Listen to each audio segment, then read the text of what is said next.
안녕하십니까. 여러분의 재간둥이 사이다 박준입니다. 자, 어제 주목할 만한 판결이 하나 났습니다. 박문진 방송문화진흥회 6명의 새로운 이사, MBC를 구성할 수 있는 이사죠. 이사에 대해서 임명, 집행정지된, 인용이 된 사건인데요. 자, 인용이 됨으로써 결국은 당분간 좀 현 체제가 유지될 가능성이 높고요. 또 이준숙 위원장 탄핵된 상황이기 때문에 방송 이 장악 부분 좀 우려한 것보다는 좀 좋은 결과가 난 것 같습니다. 뭐 2인 체제 좀 문제가 있다, 또 선임 과정에서 절차 하자가 있다 계속 얘기를 했지만 법원에서도 결정 날 때까지는 또 시간이 걸리니까 또 그런 것들이 좀 고민이 됐던 걸로 보입니다. 항고했다고 하지만 결과를 한번 지켜봐야 될 것 같습니다. 자, 오늘도 유익하고 재밌는 소식들로 여러분 출근길 함께 하려고 합니다. 생방송 중에 댓글 참여 많이 부탁드리고요. 박준의 뉴스 인사이다 지금 바로 시작하겠습니다.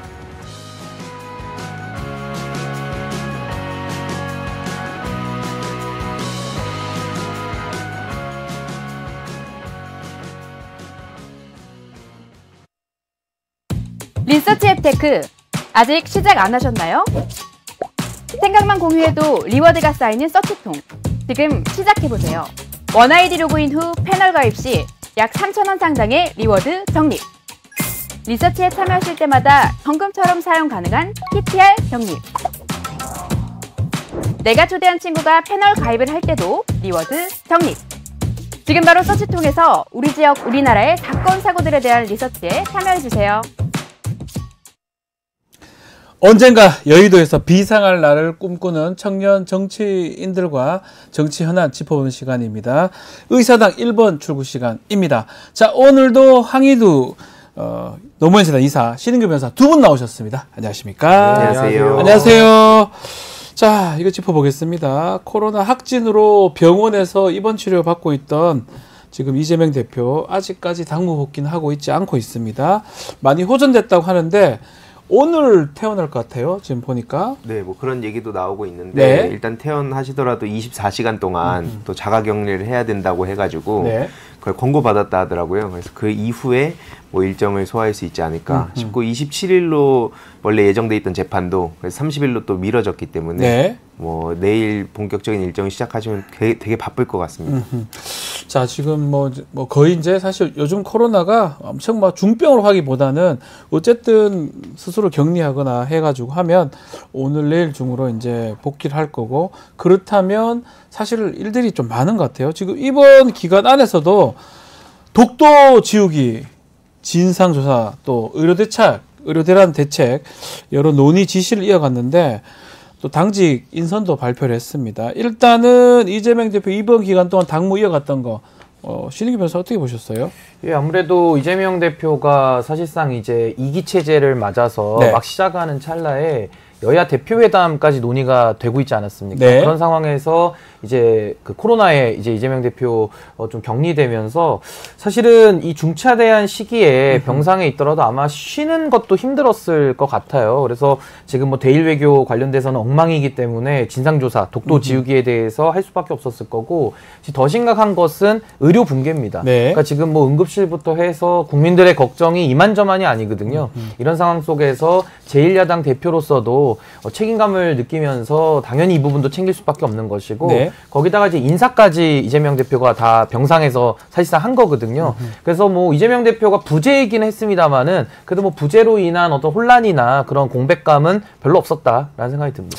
그러니까 두 가지가 커 보입니다. 독도 지우기 부분하고 그리고 지금 의료 대란 부분, 이게 지금 현안 같기도 합니다. 그러다 보니까 이재명 대표가 병상이 있지만서도 이건 챙겨야 되겠다 이렇게 생각한 것 같아요. 왜냐면 당장 특히 추석이 한 3주 정도밖에 안 그렇죠. 남았는데 그럴 때 응급실 또 막 평소보다 2배 더 많이 사용한다 하지 않습니까? 그러니까 지금 되게 심각한 상황인데 그냥 정부는 여전히 계속 해왔던 대로, 그러니까 계속 비판을 받았음에도 불구하고 변화를 안 주고 있기 때문에 지금 계속 이렇게 적극적으로 대응에 나선 거라고 보고요. 네. 결국에는 뭐 독도 지우기 관련해서도 뭐 이거는 지금 계속 많은 분들이 지적을 했기 때문에 자세히 그 사례를 얘기하진 않겠습니다만 네.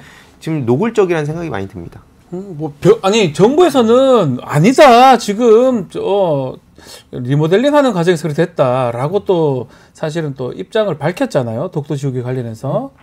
그럼에도 불구하고 이런 의문이 계속 드는 게 민주당만 그런 거 아닌 것 같아요. 국민들이 많은 사람들이 그런 의문을 가지고 있는 거 아닙니까? 그러니까 이게 소위 말하는 밀정 같은 건데. 그러니까요. 그러니까 윤석열 대통령이 지난 광복절 기념사를 3번을 하면서 일본에 대해서 그동안의 대통령들이 해왔던 수준의 메시지를 낸 바가 없습니다. 그러니까 소위 말해 우리의 주권 문제, 그리고 역사 문제, 영토 문제.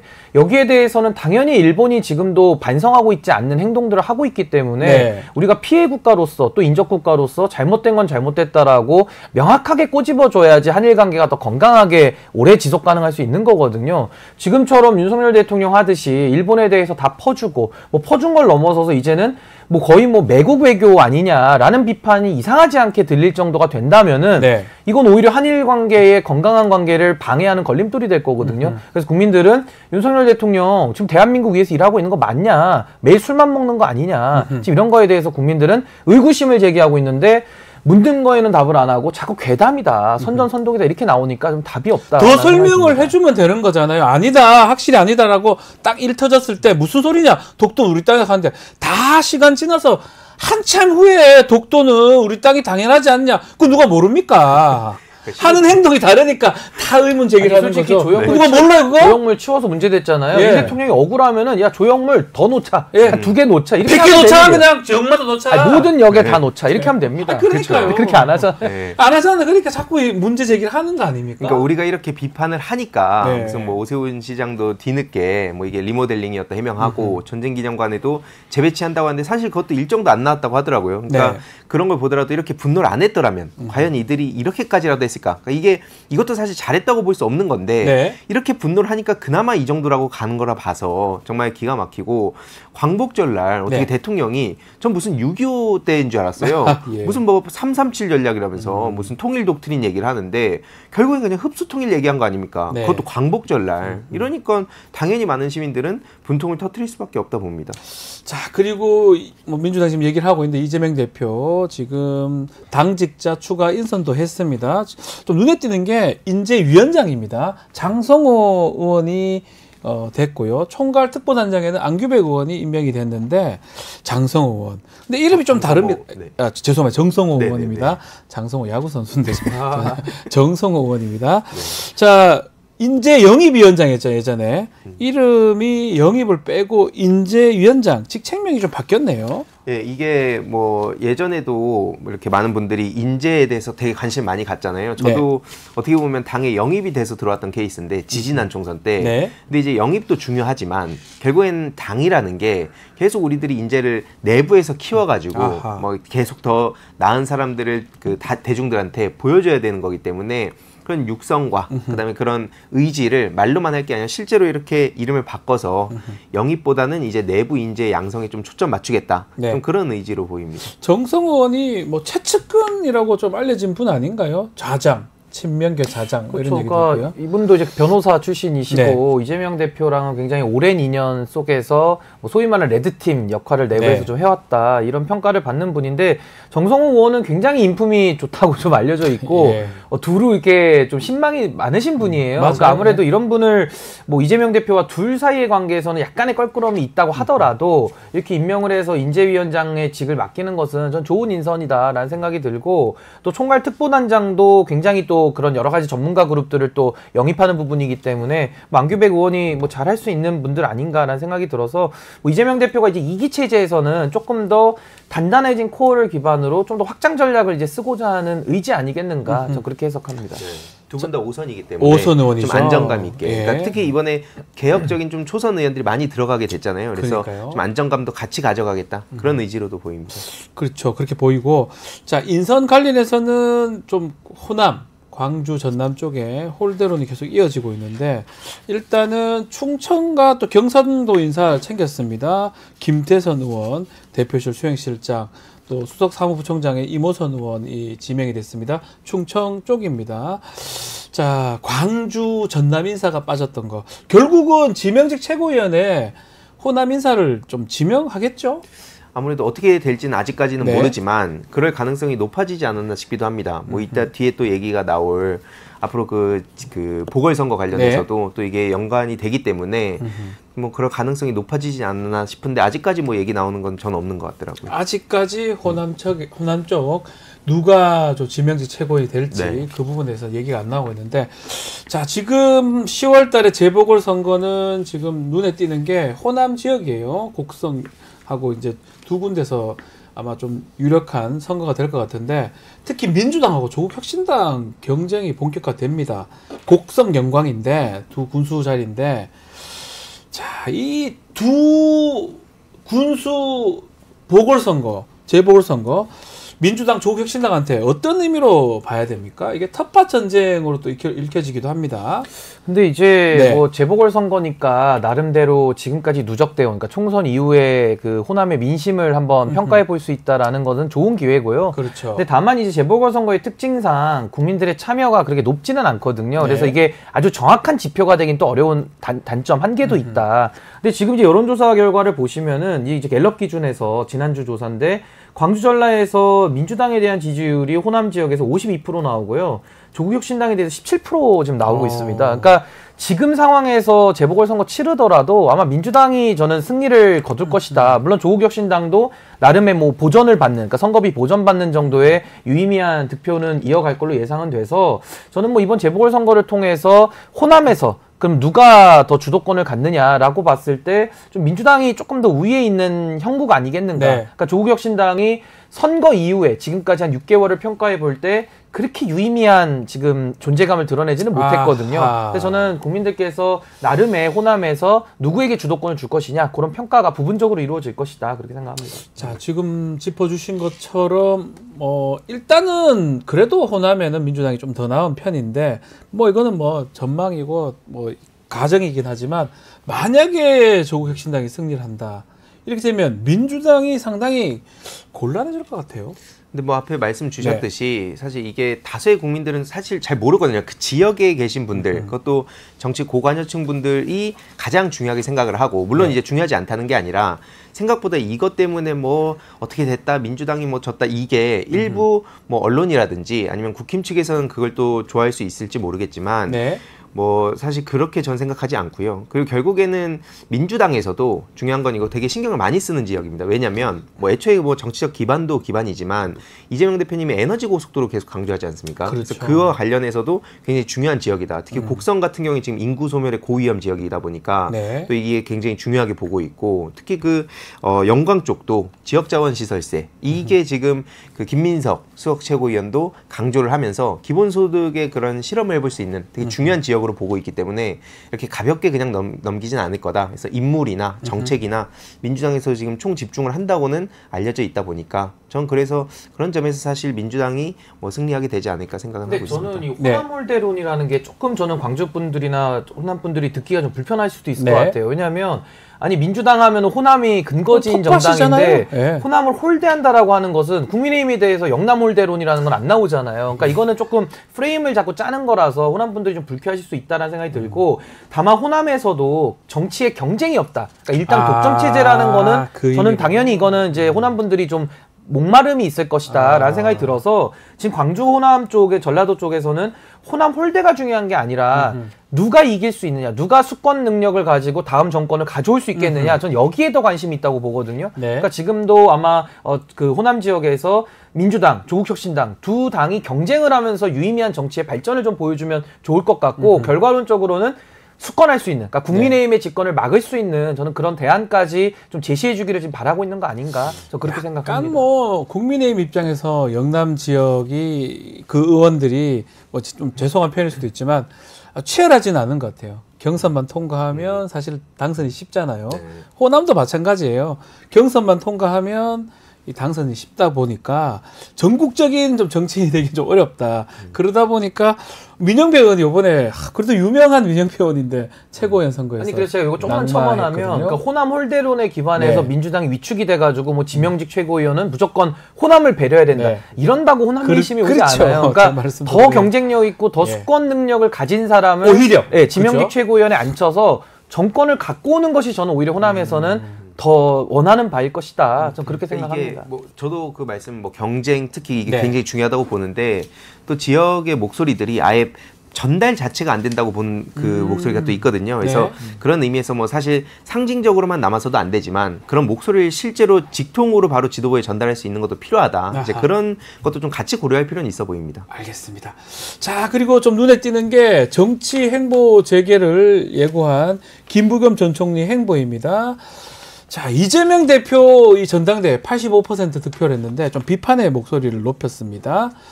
자, 김부겸 전 총리. 이 시점에 이런 발언의 의미 어떻게 봐야 됩니까? 황희도 이사님부터. 그러니까 민주당에서 되게 오랫동안 정치를 해오셨고 특히 그렇죠. 대구에서 예. 굉장히 고생을 많이 하신 것도 사실인데 아유, 알죠. 모든 국민들이 알고 예, 있죠. 하지만 저는 이제 시대가 변하면 기존의 그 정치인분들의 생각과 그런 화법도 변해야 된다 봅니다. 네. 계속 얘기했지만 이 강성 지지층 때문이다 이거 이미 지난 총선에서 정말 대부분의 정치인들이 거의 다 교체가 됐거든요. 네. 왜냐하면 이미 예전에는 주로 여의도에서 술자리 같은 데 가가지고 같이 막 술도 마시고 좀 뒤에서 막 누구 욕도 하고 그러면서 뭐 거기서 엄청난 용기를 얻어가지고 네. 그걸 가지고 막 언론에다가 이렇게 뿌리면 그럼 또 언론이 거기에 또 맞장구를 쳐주고 그러면서 네. 몸집을 키워왔지 않습니까? 맞습니다. 근데 이제는 그런 게 안 먹힌다는 거예요. 왜냐면은 정보 유통 창구도 결국 유튜브나 커뮤니티나 이쪽으로 많이 옮겨왔고 많은 시민들도 일상까지도 그 시간을 쪼개가지고 정치 공부를 하고 있거든요. 네. 그래서 이런 방식의 심판을 했는데 왜 또 똑같은 방식을 가지고 나오는가? 전 정말 이해할 수가 없습니다. 이 김부겸 전 총리가 아마 좀 김경수 전 지사를 또 염두하던 발언 같기도 하고 또 한편으로는 글쎄요. 저는 정치 고관여층이 있는 게 그게 불편한가요? 국민의힘도 마찬가지고 민주당도 그렇고 또 이번에 최고위원 선거라든지 그리고 민주당 그 당대표 선거 보면 뭐 결론을 또 과정은 어떻든 간에 결론이 보면 그 고관여층이 작동한다는 거거든요. 상당한 수가 있다는 거잖아요. 그러면 일부 소수의 어떤 강성 지지자가 지지층이 모든 것을 장악한다. 이런 논리는 안 맞다는 생각도 들고요. 어떻게 봐야 저는 됩니까? 강성 지지층, 뭐 열성 지지층이라는 분들, 그러니까 고관여자들이죠. 네. 이분들이 존재하는 게 현실 아닙니까? 아 있잖아요. 있는데 그리고 많으면 존재하면 안 되는 건 아니잖아요. 그렇죠. 그 국민의힘도 존재하는 게 마찬가지고. 아니, 당연한 거 아닙니까? 네. 당연히 고관여자가 있으면 중간 관여자가 있고 저관여층도 저관여가 있고 네. 무관심층도 있고. 그러니까 이건 당연한 건데 전 이거죠. 정치인이 고관여층에게만 이끌려가는 그러니까 자신의 정치적인 결단을 하는 것이 아니라 과거에 노무현 대통령은 팬덤이 있었지만 네. 국익을 위해서는 그 강성 지지층들, 열성 지지층들 반대하는 내용도 밀어붙였거든요. 그렇죠. 그러니까 그런 식의 정상적인 정치만 작동된다면 전 문제 없다고 보고 네. 근데 지금 김부겸 총리 같은 경우는 그걸 우려하시는 것 같아요. 그러니까 이재명 대표가 혹시라도 강성 지지층만 바라보면서 끌려가는 거 아니냐. 저는 그런 비판은 유의미한 지적이라고 볼 수 있는데 그 문제는 뭐냐면은 대안은 그럼 뭐냐. 그러니까 예. 지금은요, 반윤에다가, 뭐, 예를 들어, 먹지에다가 먹물 뿌리는 느낌이라서 별로 느낌이 없거든요. 그럼 반윤이 아니라 어떤 대안을 그럼 갖고 있느냐. 지금 김부겸 총리도 국민적 감동을 줄 것으로 생각하지 않는다로 얘기하고 있는데, 그럼 감성 정치가 문제거든요? 그럼 감동 정치를 해야 되는데, 김부겸 총리는 그럼 어떤 감동을 줄 것이냐. 여기에 대한 내용이 전무해요. 그리고 또 하나는, 뭐 지금 뭐 힘을 발휘할 방안에 대해서, 그러니까 온건 지지층이 힘이 없다. 강성 지지층이 다 좌우한다는 얘기인데, 그러면 온건 지지층이 더 숫자도 많고, 네. 어떻게 유입시켜서 어떻게 이분들을 조직화해서 이분들의 목소리를 어떻게 반영해서 뭐 효능감을 주겠느냐에 대한 대안이 역시 없습니다. 그 얘기를 해야 되는 거죠. 그럼 결국은 지지층이 봤을 때는 결국 이재명 대표가 각을 세우면서 어쩌면 지금 지지층이 원하는 거는 좀 윤석열 정부하고 좀 대립각을 세우기 원하는데 또 자중질환에 빠지는 모습. 맞습니다. 그걸 우려하는 거 아닌가요? 네, 그러니까 이게 실제로 저도 계속 말씀드리지만 예. 어디도 성역은 없다라고 생각합니다. 누구도 절대 진리가 없기 때문에 당연하죠. 예. 이재명 대표의 그 기본사회 구상 대표적으로 거기에 나는 반대한다. 네. 내 구상은 이런 거다라고 깔고 거기에 말씀하셨듯이 온건 지지층분들이 막 합류할 수 있게 하고 심지어 뭐 중도 뭐 보수 이런 분들이 끌어올 수 있다면 그럼 그렇게 가면 되는 거죠. 네. 근데 그게 안 되니까 솔직히 말해서 그거에 대해서 딱히 해법도 못 찾으니까 그냥 이재명 대표 멱살 잡는데 저는 어제 김민석 최고위원이 그 팩폭을 날린 게 그거라고 봐요. 지금 뭐 국민의힘 얘기도 있다 하겠지만 그냥 이재명 대표 멱살 잡고 있다. 국힘 대선 나오는 지망생들이. 네. 근데 저는 민주당 내에도 똑같다고 봅니다. 이게 뭡니까 솔직히. 그러니까 저는 이게 뭡니까? 그러니까 저는 이제 말로만 한다 그래서 예. 실력이 입증되는 게 아니거든요. 맞습니다. 그러니까 온건 지지층과 예. 중도 확장에 자신감이 있고 그 필요하다라고 하면 그 일을 하면 됩니다. 보여주면 근데 됩니다. 그걸 안 하면서 그렇죠. 말로만 얘기하면 차라리 이제 김두관 후보처럼 지지층하고 싸우는 것보다는 김부겸 총리가 훨씬 더 점잖으시고 맞는 말씀인데 예. 말로만 하는 건 너무 공허하다. 그러니까 거기에 대한 실력으로 그냥 입증하고 경쟁하면 되고요. 제가 볼 때 이분들이 경쟁이 안 된다고 보거든요. 그래서 저는 오히려 이재명 대표에겐 더 기회일 수 있다. 그러니까 코어 지지층을 기반으로 더 확장 정책을 전 자신감 있게, 과거에도 박근혜 대통령도 후보 시절에 보수의 지지층이 단단하다 보니까 경제민주화 막 받아들이면서 중도 확장을 해서 51% 얻어낸 거거든요. 네. 오히려 그런 김부겸 총리나 김두관 전 장관의 좀 부진함이 오히려 이재명 대표에겐 더 기회가 될 수 있는 면도 있다. 저는 그렇게 생각합니다. 댓글에 두 분이 좀 정치를 좀 해달라. 보여주세요. 행동으로 말만 하지 마. 뭐 정치가 메시지고 언어의 영역이라고 하지만 그럼에도 불구하고 행동이 뒷받침돼야 됩니다. 네. 그래야지 지지자, 국민들이 따르는 거 아니겠습니까? 두 분 이뻐라 신변. 황희두 이사님 얘기도 많이 나오고요. 두 분 정치를 꼭 해야 되지 않을까 생각이 듭니다. 자, 국민의힘도 한번 다뤄보겠습니다. 한동훈 대표. 야, 생중계 회담 이거 조금 물러나는 것 같더만 또 생중계 얘기를 합니다. 생중계를 엄청 하고 싶은 것 같아요. 이 미련을 좀 못 버린 것 같기도 하고. 왜 그렇죠? 근데 왜 이렇게 저는 생자에 꽂혔는지 모르겠어요. 총선 때는 생닭 들고서 사진 찍더니 생닭이요? 예. 너무 생자를 좋아하는 것 예. 같아요. 뭐 생일 잔치도 좋아할 것 같은데. 그래서 저는 자꾸 생중계에 좀 집착적인 모습을 보였는데 뭐 여러 의도가 있다고 봅니다. 이재명 대표와 이제 투샷을 잡고 싶었을 거고 아무래도 토론에 본인이 능하다고 생각하는 것 같아요. 그런 것 같아요. 아, 나는 폭로도 잘하고 나는 뭐 옛날 검찰 시절에 캐비넷도 많이 갖고 많이 있으니까 아는 알고 것도 있으니까. 많다. 물론 국민들이 좋아하진 않지만 본인 스스로 나르시시즘에 빠져 있다. 이런 생각이 네. 들고 더 중요한 거는 한동훈 대표는 지금 살려달라는 호소입니다. 네. 우리가 너무 좀 외면해서 그런데 한동훈 대표는 지금 윤석열 대통령하고 너무 껄끄럽거든요. 그러니까 회담을 통해서 물밑에서 나누게 되면 오히려 윤석열 대통령한테 가서 한 소리 들을 수밖에 없으니까 그럼 스트레스 더 받잖아요. 그쵸. 그러니까 그걸 방지하기 위해서 그냥 차라리 공개하자. 이러면 본인도 면피가 생기잖아요. 이거 그러면 생중계 얘기를 자기 살려고. 윤석열 대통령 보여주는 얘기라고 봐야 돼요. 그러니까 자기 보호죠. 그러니까 내일 윤석열 보호하기 대통령이 위해서. 가서 나중에 네. 딴소리 안 하도록 네. 악수하는 장면부터 악수하고 나오는 장면까지 저는 모든 그 거를 찍은 거 그대로 찍힌가요, 대통령님? 이렇게 하려고. 그렇죠. 그러니까 더하고 뺄 게 없다. 이제 요거를 입증하기 위한 본인의 야. 증명 네. 책임 아닌가. 좀 안 됐어요, 사실은. 한편으로는 그러네요. 그리고 마지막으로 이재명 대표는 좀 여유가 있고 자신감이 보이잖아요. 왜냐면 네. 당권을 잡았기 때문인데 네. 한동훈 대표는 좀 바람잘 날이 없거든요. 그러니까 매우 조급하고 여유가 없다. 그런 상황 속에서 정치적 이해도 떨어지다 보니까 이런 엉뚱한 생자에 집착하는 아마 생식하시지 않을까 싶어요. 생자에 오늘 집착하고. 세게 말씀하십니다. 생자. 생각 좋아하지 않았어요? 네, 네. 생자 그때 들고 온 거 아, 기억나시죠? 기억나시죠? 역대급 사진. 예. 그 지금 가장 본인 한동훈 대표 입장에서 걸리는 게 뭐 누가 뭐래도 재상면 특검법 아닌가 생각이 들어요. 네. 민주당에서 또 얘기를 했거든요. 이거 좀 하자. 뭐 하느냐. 너 당신 공약한 지 오래됐지 않느냐. 왜 지키지 않느냐. 법안을 해라. 10명 못 모으냐. 등등의 얘기를 좀 하고 있는데 한동훈 대표가 이렇게 얘기합니다. 정 급하면 민주당 니들이 만들어서 줘라. 독소조항 빼서 대법원장 추천할 수 있도록. 이런 얘기를 하는데 이건 어떻게 봐야 됩니까? 이 앞에 말씀 주셨듯이 그 나르시즘에 빠져가지고 참. 본인은 막 이렇게 얘기하면 사람들이 진짜 속는다고 믿는 것 같아요. 진심으로. 네. 근데 본인이 한다 그래가지고 그래 그럼 너가 얘기한 거니까 어느 기한 잡고 그때까지 해 라고 했는데 아까 그 말씀하셨듯이 10명을 또 못 모으니까 아니 그게 현실 아닙니까? 아니 모으려면 모을 수 있는 거 아닙니까? 근데 안 됐다는 안 거잖아요. 되는 심지어 아니, 뭐 63% 지지가 있는데 왜 못 먹어? 이해가 10명, 우리 왜 그러냐면 헌법상, 국회법상 10명의 의원이 있어야지 법안 발의가 되니까요. 최소한의 요건. 최소 네. 요건입니다. 근데 왜냐하면 차라리 한동훈 대표가 네. 진짜 신인규 위원장님 항상 말씀하시듯이 국민적 여론이라도 얻고 있었다면 네.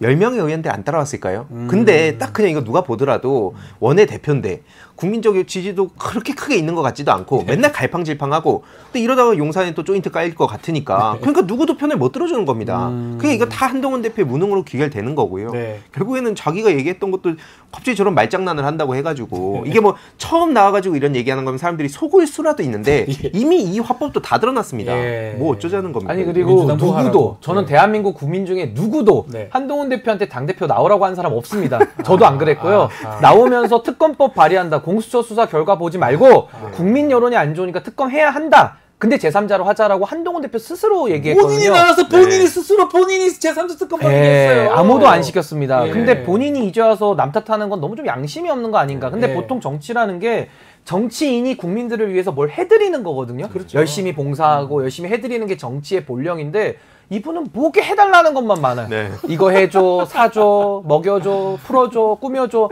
사진 찍어줘, 뭐 매일 이런 식으로 하니까 이분은 해줘 정치다. 네. 근데 좀 해드리세요, 저 국민들 앞에. 해줘. 못하면 네. 무능하니까 그만 내려오면 돼요. 네. 지금도 당대표직에 있는 게 국민의힘 당원들도 물론 대안이 없어서 뽑기는 했지만 시원한 게 아니거든요. 네, 그러니까요. 민심을 좀 읽으시기 바랍니다. 그러다 보니까 민주당이 요 상황을 바지 사장, 바지 대표 얘기가 있다면 네. 반바지 사장이 반바지 대표 얘기를 네. 했습니다. 또 이러니까 국민의힘의 한동훈 대표 채찍거리죠. 장동혁 최고위원이 이재명 대표는 핫팬츠 사장이냐 이렇게 하는데 야, 이 논쟁은 뭡니까? 그러니까 아까 말씀 주셨듯이 그 신인규 위원장님 말씀 주셨듯이 이재명 대표는 지금 상황 자체가 다르잖아요. 네. 말 그대로 왜 바지 사장이라는 얘기가 나왔습니까? 뭔 말만 하면 바로 옆에서 추경호 원내대표가 실시간으로 면전에서 그냥 반대한다는 거 아니에요. 네. 그리고 막 뭐 김민전 최고위원 뭐 계속 얘기했었지만 막 다른 엇박자가 나고 있고 네. 대놓고 무시를 당합니다. 그래서 결국 한동훈 대표라고 하지만 본인 의지대로 제대로 할 수 있는 게 뭐냐? 이거 그냥 간판만 대표 달아놓은 거 아니냐? 이런 취지로 이렇게 비판을 했던 건데 무슨 이거 갑자기 뭐 말장난이나 하고 있고 이게. 반바지다. 바지인데 반만 바지 사장이다. 뭐 네. 이런 의미 같은데 또 그래 얘기하니까 기분 나쁘니까 핫팬츠다. 네. 이렇게. 근데 저는 이게 정치권에서 보통 언어 유희를 많이 쓰는 기법이잖아요. 수사학적 기법인데 장동혁 최고위원 이러니까 안 되는 거예요. 너무 재미가 없어요. 네. 그러니까 바지 사장의 의미에서 반바지로 한 것은 네. 실권이 너무너무 없다라는 표현이거든요. 반만 바지다. 그렇죠. 그러니까 바지도 그냥 청바지 그 발목까지 가리는 바지 정도가 중에. 아니다. 그냥 무릎까지밖에 안 온다. 이건 뭐 아. 얼굴 마담도 적당히 해야지. 이건 너무 좀 실권이 없다라는 더 센 표현을 강조법으로 하니까 반바지다. 내용에 맞지 않게 이재명 대표를 비유해서 그럼 핫팬츠다. 네. 말이 됩니까? 안 하죠. 그럼 실권이 더 없다는 얘기인데 실권이 있잖아요. 이재명 대표는. 그러니까 이게 안 맞는다는 긴 거고. 바지입니까 그러면? 아니 이재명 대표는 바지가 아니죠. 그냥 네. 실체죠, 아, 실체. 실체. 왜냐면 당권이 있으니까. 네. 아니, 좋든 나쁘든. 네. 근데 저는 네. 핫팬츠라는 비판은 너무 엉뚱하고 한동훈 대표는 제가 반바지에서 그냥 쫄바지로 개명해드립니다.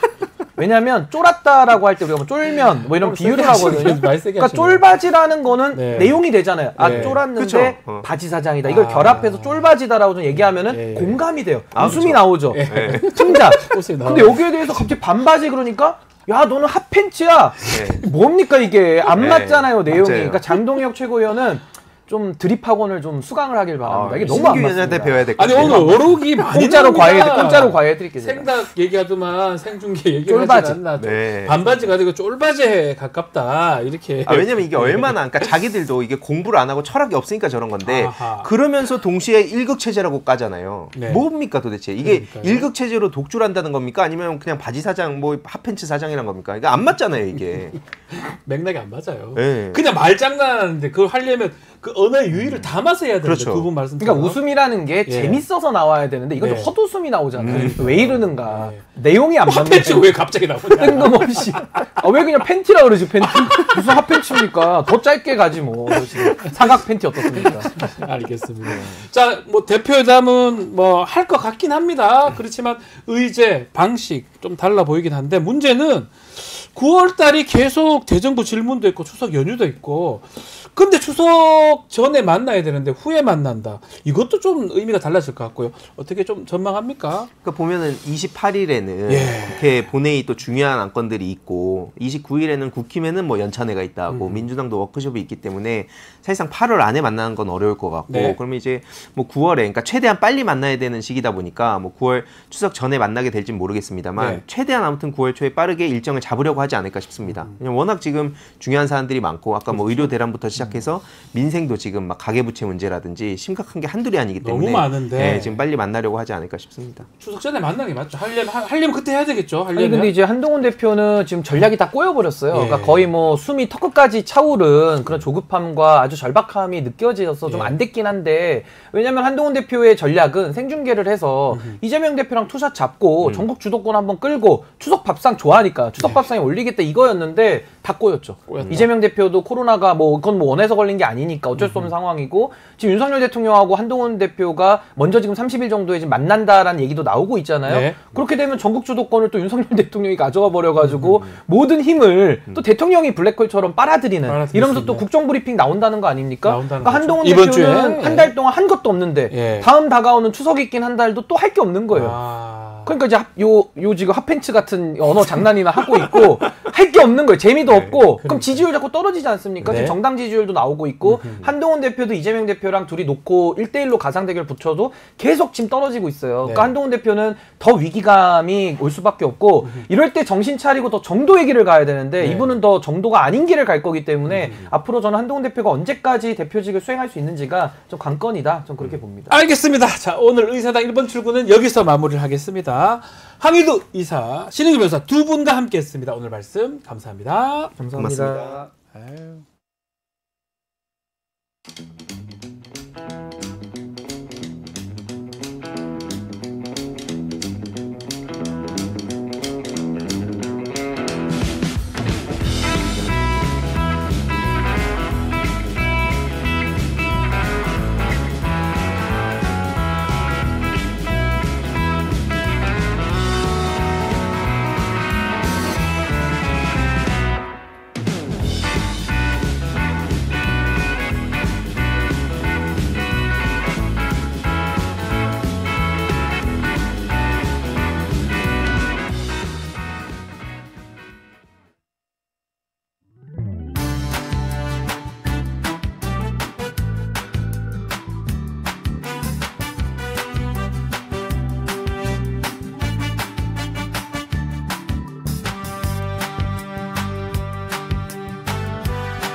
최근 코로나19가 무서운 속도로 재확산되고 있습니다. 확진자가 계속 늘어나고 있는데 돌볼 의료진은 부족하고요. 또 치료제 수급난까지 우리 현장 그야말로 아비규환이다 이런 말들이 나오고 있습니다. 자, 오늘 신은영 전 더불어민주당 의원 모시고 현 상황도 좀 진단받고 문제 해결 관련돼서 얘기를 좀 들어보는 시간 가져보려고 합니다. 의원님 안녕하십니까? 네, 반갑습니다.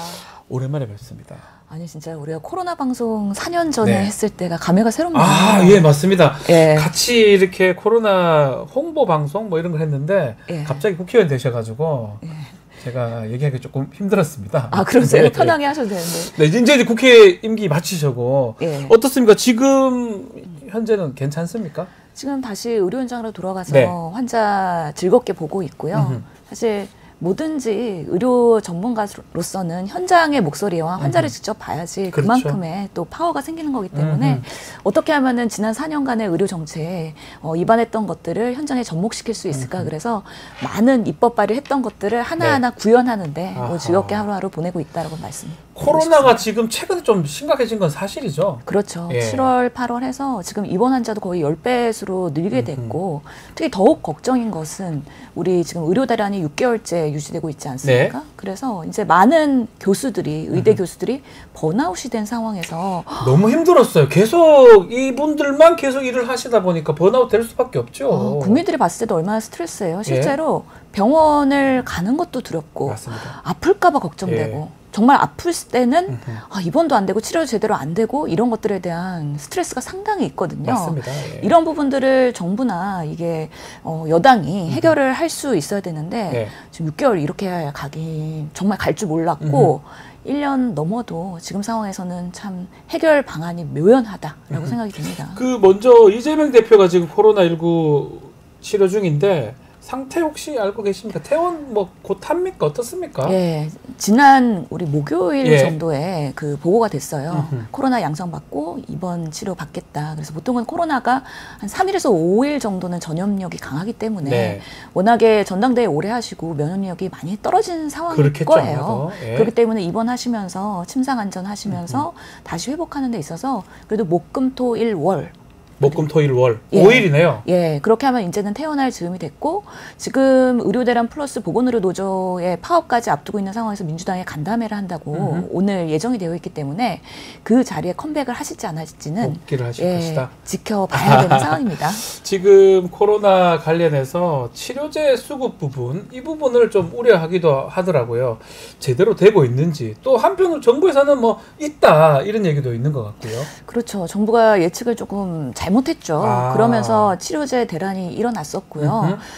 저희 병원 같은 경우에도 메시지가 왔어요. 모든 의료진한테 우리 코로나 치료제 팍스로비드, 예. 라게브리오 지금 품절 상태니까 처방 못한다 라는 메시지를 지난주에 받았는데 그나마 다행인 것은 어제자로 17만 명 분의 치료제를 정부가 확보했다. 그나마 다행이네요. 그나마. 이제는 약국에서 이제 유통이 조금 수급이 풀렸거든요. 예. 그래서 이제는 치료제 처방을 잘 하고 있는 상황으로 보이는데 그럼에도 불구하고 지난주까지 보통 65세 이상의 그런 고령자들은 무조건 치료제를 복용을 해야 네. 그래도 중증도를 막을 수 있고 폐렴으로 진행하는 거 막을 수 있는데 나 치료제 못 먹어서 더 치료 안 되고 있고 힘들고 피로하고 계속 코로나 오래되는 것 같다라는 걱정하시는 분들이 또 저희 진료실에도 찾아오고 하셨습니다. 그러면 이제 치료제도 확보가 됐으니까 이번 주쯤 지나면 코로나 확산세가 좀 누그러질 수 있습니까? 정부가 예측하기로는 시뮬레이션에서는 8월 마지막 주에 35만 명 찍고 내려간다는 건데요. 네. 사실 예측은 예측입니다. 그래서 지켜봐야 되는 것이고 많은 분들이 지금은 전수조사 안 하고 있잖아요. 그렇죠. 그리고 검사도 안 해요. 걸렸는데도 모르는 사람도 있고 찾는 예. 사람도 있고 그럴 것 같아요. 예. 박 변호사님은 만약에 감기 증상 있으면 코로나 검사 하실 거예요? 저 뭐 최근도 그런 적이 안 했거든요. 그러니까 이 고민이 넘어왔어요. 있는 거예요. 만약에 검사에서 양성 나왔을 때 뭔가 공식적으로 불편하니까 좀. 회사에서 실수가 있고 뭔가 휴가를 얻을 수 예. 있고 아니면 격리 조치를 받았을 때는 당당하게 하고 당당하게 쉬는 문화가 있었는데 그때는 가능했지만 예. 코로나19 한참일 때는 지금은 좀 덜 안 되지 않나요? 그렇죠. 지금은 당장 내일 출근도 해야 되고 오늘 빵꾸 내면 안 되고 네. 검사했다가 양성 나오면 우리 주변 사람들에도 민폐고 여러 가지 제약들이 피해 준다고 있으면서 생각할 테니까. 그 뭔가 스트레스를 본인이 혼자 감당을 해야 되기 때문에 국민들이 검사를 잘 안 하십니다. 그래서 지금의 뭔가 그 표본 샘플 감시 조사에 의한 거는 일부의 조사이기도 하고 실제로 35만 찍고 내려간다고 하는데 문제는 감염이 되고 나서 그 다음에 경증에서 중증으로 진행되는 데는 시간이 걸리잖아요. 그러니까요. 분명히 시차가 있어서 그 여파가 9월 초까지 올 수 있고요. 그러다 보면 추석이거든요. 그러니까 추석 때면 또 다 만나고 또 모이잖아요. 예, 의료계는 그걸 걱정합니다. 모이기도 하고 여행도 가시고 더 유동성이 늘어나기 때문에 이게 세계적으로 지금 미국, 유럽, 일본하고 계속 이 KP3 변이라는 것이 우리나라까지 온 거거든요. 그런 면에서 의해서 이것을 잠재울 수 있을까? 특히나 우리 추석 때 응급실 걱정하고 계시는 많은 분들이 혹시라도 걸려갖고 중증화되면 어떡하지? 이 고민을 여전히 하고 계시다. 일단은 이제 급한 대로 병원이나 뭐 약국 가서 그 치료제를 다 구매를 할 수 있나요? 이거는 진단서 필요하죠, 그래도 아직까지. 예, 전문의약품이기 때문에 의사의 처방이 꼭 필요합니다. 그렇기 때문에 처방 가능한 병원 확인하시고 가셔야 되는 거고요. 물론 검사는 자가진단 테스트가 있고 또 병원에서도 PCR 검사가 가능하거든요. 그런 부분에 있어서는 진단과 치료가 같이 병행되어야 되는데 의료 시스템과 같이 갈 수밖에 없다라고 말씀드리겠습니다. 자, 그리고 지금 말씀대로라면 지금 추석 때 그러니까 제대로 지금 의료 대란 해결하지 못하면 응급실이라든지 지금 과밀화 이게 심각해질 것이다 말씀 좀 주셨는데 또 곧 또 추석이잖아요. 추석만 되면 제가 느끼는 게 응급실 정말 사람들 많아지잖아요. 근데 의료진은 좀 부족하고 이게 지금 상당히 좀 현장에서는 힘들 것 같아요. 어떻게 봐야 됩니까? 저희가 구정이나 추석이나 이렇게 긴 연휴가 오면 그 앞두고서는 의료에는 상당히 긴장을 합니다. 왜냐하면은 꼭 연휴 전날 아프신 응급에 중증 환자들이 가장 의료의 사각지대에서 제대로 된 처치를 못 받을 수가 있거든요. 웬만해서 수술방도 정말 응급 아니면은 열릴 수가 없고요. 그러니까요. 기본적인 그 진료 체계가 작동되지 않고 추석 때는 응급실 주로 그리고 365 병원이라고 의원급 중에서도 24시간 하는 일부 병원 거기서만 진료가 가능하기 때문에 이번에 그런 의료 수요와 과연 부응하는 그 의료 응급 시스템이 가동될 수 있을까 걱정이 많은데요. 특히 요즘에는 매일매일 기사 나는 게 어제는 건국대 응급의학과 전문의 7명이 뭐 같이 사직하겠다 그런 기사 나오고요. 그 전에는 뭐 세종 충남대병원에서 일부 그 진료 변경이 있다 막 이런 기사들이 계속 나오고 있기 때문에 와 우리 지역 특히 필수나 중증, 지역의료 살리겠다고 했던 의대 정원 2,000명에 대한 윤석열 정부의 이 정책이 오히려 의료 붕괴를 가속하고 있는 아주 정말 딜레마 같은 상황이 발생하고 있는 거죠. 자, 그 상황에서 한동훈 대표가 그 박단 전공의 협의회 비대위원장을 만났다고 하던데 또 이거 비공개 그 만남을 또 언론을 통해서 공개가 됐었어요. 이 두 사람의 만나는 거는 어떤 의미가 있습니까? 그래도 국민의힘이 여당으로서 이 문제를 좀 해결을 하겠다는 풀려고 예, 의지를 보인 거라고 생각을 하는데요. 실제로 저는 생각할 때 한동훈 비대위원장이었잖아요. 예전에 비대위원장했죠. 총선 전에 의료대란 때문에도 표를 많이 잃었습니다. 특히 의료계가 상당히 보수적인 또 집단이기도 하잖아요. 그런데 이번에는 우리 국민의힘 찍을 수가 없다. 그래서 사실은 민주당 찍기도 하고 개혁신당 찍기도 하고 기타 등등의 그런 투표를 보였는데 총선 때 만약에 의료대란을 해결할 수 없었다면 지금 과연 해결할 수 있을까? 한동훈 대표의 지금의 리더십과 여당에서의 원내에서의 입지를 생각했을 때는 본인이 해결하고 싶어도 해결할 수 없는 저희가 봤을 때는 그 윤석열 대통령의 의대 2,000명 정원에 대한 의료계의 저주가 꽁꽁 얼어붙어서 그 저주를 풀 수 있는 사람은 윤석열 대통령밖에 없다. 본인밖에 없다는 거예요? 예. 한동훈 대표는 그래도 여당 대표인데 추석 전에 뭔가 풀어야 되는 거 아닌가요? 풀려고 노력을 하고 싶고 해결하는 유능한 여당 리더의 모습을 보이고 싶은데 어제만 해도 기사에서 당정에서 건의했으나 단절 거절당했다. 그렇죠. 예, 참 박절합니다. 윤 대통령. 근데 그만큼 여당 리더로서의 그 유능을 보일 수 없는 어떻게 보면은 본인의 한계를 어제 여실히 보여준 또 하나의 사례가 되는 것이고요. 또 윤석열 대통령께서 국정 브리핑 2차를 준비하고 있다고 하잖아요. 정부의 입장에서는 이 의료 개혁 잘 되고 있다. 성공적이다. 자화자찬하고 싶은 상황입니다. 그렇기 때문에 이번에 국정 브리핑에서도 2,000명의 그 의지는 근거가 있고 문제가 없다라고 하면서 의료개혁 끝까지 추진하겠다. 아마 그런 기조로 나올 거기 때문에 그러면 그럴수록 의료계 그리고 젊은 의사 그리고 국민들의 그런 두려움 이런 것들과는 멀리 가지 않을까라는 걱정이 있습니다. 이 국정 브리핑을 이제 할 것 같은데 연금도 하고 특히 의료개혁 얘기를 할 것 같은데 이걸 하면 최소한 국민들은 납득하거나 이해를 하거나 해야 되는데 국민들도 좀 어렵고 의료계는 더더욱 어려울 거 아니에요. 참 그래서 저는 나쁜 정부다라고 생각을 합니다. 왜냐하면 기본적으로 의사 집단에 대한 국민들의 감정이 그렇게 호의적이진 않지 않습니까?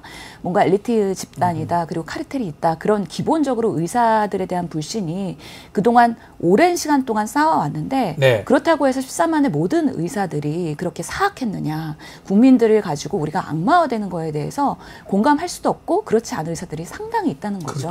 그렇게 국민과 의사들을 갈라치게 하면서 총선 전에 의대 정원 확대로 뭔가 표몰이를 해보려고 했던 보수 정권의 그런 잘못된 판단을 끝까지 시인하지 않고 오히려 최근에 보면은 국회에서 보건복지위원회랑 교육이랑 공동으로 청문회 했을 때도 보면은 배정위원회 관련된 회의 이런 회의록 다 파기하고서는 고르쇠 작정이잖아요. 본인들도 저는 납득이 안 되는 게 그 왜 정부 회의라면 대부분 각기 속기를 하든지 자료가 있어야 되는데 그걸 파기했다 그러고 답을 제대로 하는 사람이 거의 없습니다. 정정당당하지 못한 거예요.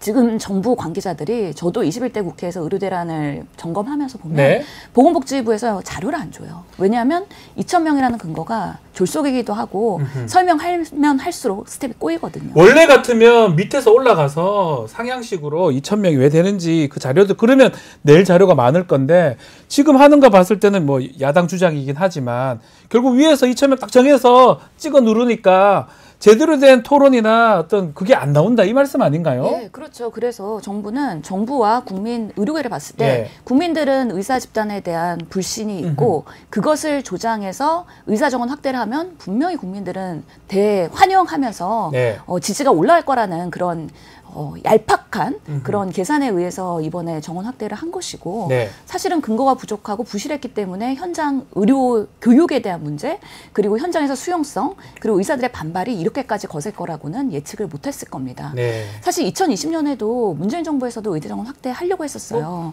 400~500명 한다고 제가 그렇죠. 알고 있었는데요. 지금 의료계에서 하는 예. 얘기는 그때 받았어야 되는 건데 오히려 그때 숫자가 합리적이다. 예. 심지어 400명이라고 하는 숫자에는 의사과학자 100명까지도 같이 고려가 되는 것들이었어요. 그래서 예. 실제로 의료계가 뭔가 확대되더라도 꼭 필요한 연구, 바이오 헬스, R&D 이런 부분이었기 때문에 나름 합리적이었는데 오히려 윤석열 정부는 정말 무식하면 네. 용감하다. 예. 독불 장군이다. 무대뽀다. 이런 평가를 받을 수밖에 없는 시간이 가면 갈수록 그렇게 결과가 국민들이 의료 붕괴를 체감하시면서 아마 네. 느끼실 겁니다. 김종인 전 위원장이라든지 유승민 전 의원, 이상돈 전 의원, 이게 보수 인사들 아니겠습니까? 이분들이 엄청 비판을 하고 있습니다. 지금 의료 정책. 특히 김종인 전 위원장 같은 경우는 본인이 이제 낙상 사고인가 이마를 다친 이후에 22군데 응급실에 전화했는데 내가 김종인인데! 라고 하는데도 퇴짜를 맞았다는 거거든요. 그렇죠. 지금 상당한 응급 의료 체계에 네. 어려움이 있다는 것을 반증하는 사례라고 보이고요.